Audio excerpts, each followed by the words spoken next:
My sister made my life hell for years, but everything changed after one conversation. Hi Reddit, I'm not even sure where to post this, but I just need to get it off my chest. I'm 20, male, and this story is about my older sister, 23 female, who I used to think hated me. It's about years of resentment, misunderstanding, and pain, but also how sometimes things can change for the better when you least expect it. Growing up, my sister Nina and I never got along. Ever. I'm talking full-on screaming matches, passive-aggressive notes under the door, and silent treatment that lasted weeks. She was 3 years older than me, but it felt like a decade. From the moment I could remember, she treated me like I was some intruder in her life. I always thought it was because I was the youngest. Our parents, especially my mom, doted on me a lot. I didn't ask for it. I was just the baby. But Nina would always mutter things like, Of course you get everything. or, Mom never says no to you. when I was 8, she told me she wished I was never born. I still remember that clearly. At 10, I tried to give her a drawing I made in art class. She ripped it in half without even looking at it. At 12, she told her friends I wet the bed. I didn't. I became the laughingstock of the whole middle school hallway for a week. And every time I tried to stand up for myself, it became my fault. I was too sensitive. I couldn't take a joke. I was ruining the family vibe. By high school, we were basically enemies under the same roof. I had stopped trying to get close to her. She ignored me unless it was to mock me or tattle to our parents. And our parents? They were either oblivious or in denial.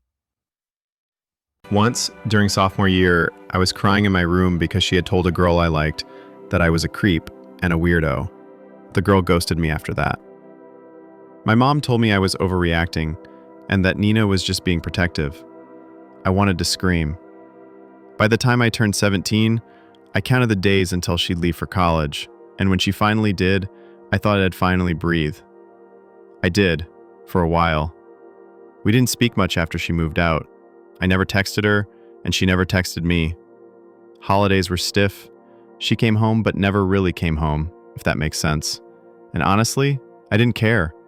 I didn't want a relationship with her. She made me feel like garbage for most of my life. Why should I bother? But there was one thing I didn't expect.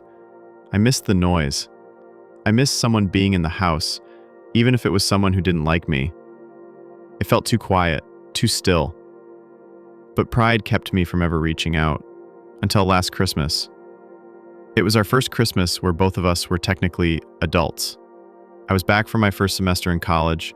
She was a senior, home for the break. The house was still tense. Our parents pretended nothing was wrong, like always. Then came the big family dinner, and a joke.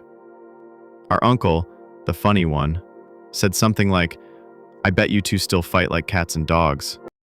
Nina laughed and said, Only because he's a crybaby. Old wound. Familiar sting. I snapped. Not in a loud way, but cold.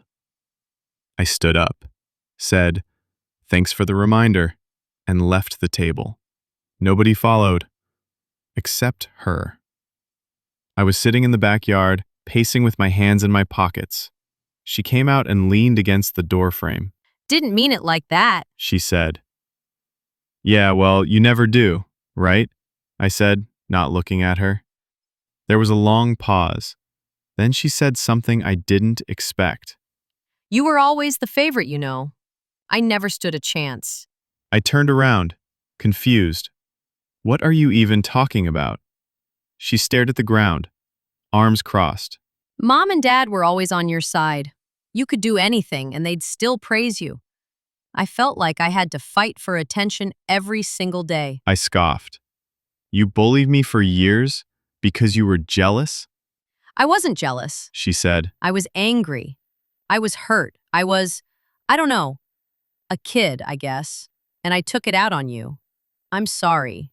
I just stared. I had imagined this moment for years, the moment she apologized. But it didn't feel like victory. It felt sad. Why now? I asked. Because I saw your face at dinner and for once, I heard you.